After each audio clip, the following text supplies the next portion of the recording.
BCCI మరోసారి తన power ఏంటో చూపించింది. క్రీడల కన్నా దేశ ప్రయోజనాలే ముఖ్యమని చాటి చెప్పేలా ఒక సంచలన నిర్ణయం తీసుకుంది. 2026 ఐపీఎల్ వేలంలో కోల్కతా నైట్ రైడర్స్ భారీ ధర 9.2 కోట్లకు కొనుగోలు చేసిన బంగ్లాదేశ్ స్టార్ పేసర్ ముస్తాఫిజుర్ రెహమాన్ను టోర్నీ నుంచి తప్పుకోవాలని ఆదేశించినట్టు సమాచారం. గత కొంతకాలంగా బంగ్లాదేశ్లో హిందువుల పట్ల జరుగుతున్న హింసాత్మక ఘటనలు, అమానుష దాడులపై భారత్లో తీవ్ర ఆగ్రహం వ్యక్తమవుతోంది. ఈ నేపథ్యంలో బంగ్లాదేశ్ క్రికెటర్లకు భారత్లో ఉపాధి కల్పించడంపై సోషల్ మీడియాలో పెద్ద ఎత్తున వ్యతిరేకత మొదలైంది. భారతీయుల మనోభావాలను గౌరవిస్తూ బీసీసీఐ ఈ కఠిన నిర్ణయం తీసుకున్నట్లు తెలుస్తోంది. ముస్తాఫిజుర్ను వెంటనే టీం నుంచి రిలీవ్ చేయాలని బోర్డు ఆదేశించడంతో కేకేఆర్ ఇప్పుడు అతని స్థానంలో మరో విదేశీ ఆటగాడిని వెతుక్కోవాల్సినటువంటి పరిస్థితి. ఈ నిర్ణయంతో బంగ్లాదేశ్ క్రికెట్ బోర్డుకు, ఆ దేశ ఆటగాళ్లకు బీసీసీఐ ఒక గట్టి షాక్ ఇచ్చింది, గట్టి హెచ్చరిక పంపించింది. భారత్తో సత్సంబంధాలు దెబ్బతింటే అది క్రికెట్ రంగంపై ఎంతటి ప్రభావం చూపుతుందో ఈ ఘటన నిరూపిస్తోంది. నిజంగానే బీసీసీఐ చాలా కఠిన నిర్ణయం తీసుకుంది. ఇది కదా, ఇలాంటి నిర్ణయాలు కదా తీసుకోవాల్సిందని చెప్పి ప్రతి ఒక్కరూ బీసీసీఐని ప్రశంసిస్తూ ఉన్నారు. ఎందుకంటే బంగ్లాదేశ్లో పరిస్థితులు ఏ విధంగా ఉన్నాయో మనం చూస్తున్నాం. బంగ్లాదేశ్లో హిందువులను చాలా దారుణంగా హింసిస్తున్నటువంటి పరిస్థితి ఉంది.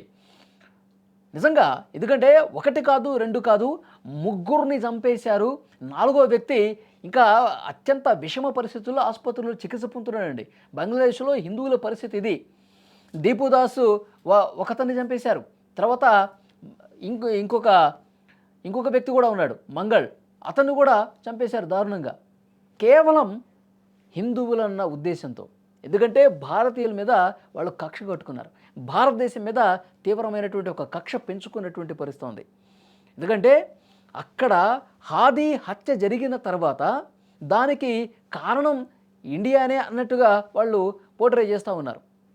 ఎందుకంటే ఆ తర్వాత పరిణామాలు ఒక్కసారి మనం చూసుకుంటే విపరీతంగా ఆందోళనలు, భారత్ నశించాలి అని చెప్పి ఆందోళనలు చేస్తూ ఉన్నారు. హాదీని హత్య చేసింది ఎవరో కనిపెట్టలేకపోయారు, కానీ చంపడానికి కారణం మాత్రం భారతీయులే అని చెప్పి దాన్ని ఈ విధంగా ప్రొజెక్ట్ చేస్తూ ఉన్నారు. హిందువుల మీద ఎంత దారుణం అంటే ఇష్టం వచ్చినట్టుగా దాడి చేయటమే కాకుండా చంపేసి ఒక చెట్టు కట్టేసి కాల్చారండి. ఎంత బాధ కలుగుతుంది. ఢిల్లీలో ఉన్నటువంటి బంగ్లాదేశ్ హైకమిషన్ కార్యాలయం ముందు పెద్ద ఎత్తున ఆందోళనలు చేశారు. విహెచ్పి కావచ్చు, ఆర్ఎస్ఎస్ కావచ్చు, ఈ కార్యకర్తలందరూ కూడా హిందువుల మీద అలాంటి ఒక దారుణమైనటువంటి పరిస్థితులు ఉన్నాయి.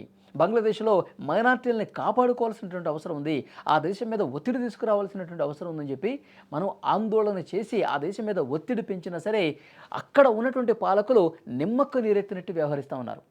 అంటే వీళ్ళకి బుద్ధి చెప్పాలంటే ఏం చేయాలి? బంగ్లాదేశ్ తన తప్పును తెలుసుకోవాలంటే ఏం చేయాలి? అక్కడ పాలకుల కనువిప్పు కలగాలంటే ఏం చేయాలి? అంటే ఇలాంటి నిర్ణయాలు తీసుకోవాలి. ఇక్కడ మన దేశంలో ఉంటున్నటువంటి బంగ్లాదేశీయులు, మన దేశంలో ఉపాధి పొందుతున్నటువంటి వాళ్ళ మీద గట్టిగా చర్యలు తీసుకుంటే అప్పుడు వాళ్ళకు బుద్ధి వస్తుంది. ఇంతకుముందు ఏ గొడవలు లేవు. బంగ్లాదేశ్ క్రికెటర్స్ ఐపీఎల్లో ఆడుతూ ఉన్నారు, వాళ్ళు డబ్బు సంపాదించుకుంటూ ఉన్నారు, మళ్ళీ వాళ్ళ దేశానికి వెళ్ళిపోతూ ఉన్నారు.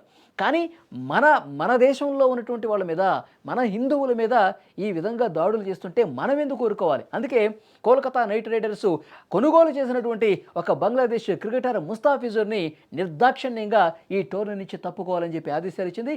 ఇప్పుడు కేకేఆర్ అతన్ని తప్పించినటువంటి పరిస్థితి ఉంది. మగాళ్ళు తీసుకున్నటువంటి నిర్ణయం ఇది. మన దేశంలో మన హిందువుల్ని కాపాడుకోవాలంటే ఇలాంటి కఠినమైనటువంటి నిర్ణయాలు తీసుకోవాలి.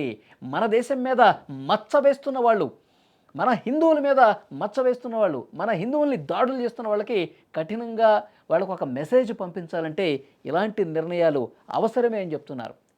ఇప్పుడు సోషల్ మీడియాలో ఇదే పెద్ద ఎత్తున చర్చ జరుగుతోంది. బంగ్లాదేశ్ క్రికెటర్స్ మన దేశంలోకి అడుగు పెట్టడానికి వీల్లేదు. అక్కడ ఎప్పుడైతే హిందువుల మీద దాడులు చేస్తున్న వాళ్ళని కఠినంగా శిక్షిస్తారో, దాడులు జరగకుండా ఆపుతారో అప్పుడే మళ్ళీ వాళ్ళకి మనం అవకాశాలు కల్పించాలి. అప్పటి వరకు బీసీసీఐ అలాగే ఐపీఎల్ ఫ్రాంచైజీ టీమ్స్ ఏవైతే ఉన్నాయో వాళ్ళందరూ చాలా సీరియస్గా ఉండాలని చెప్తున్నారు. బీసీసీఐ కరెక్ట్ డెసిషన్ తీసుకుంది, చాలా మంచి నిర్ణయం తీసుకుందని దీన్ని బట్టి అర్థమవుతోంది.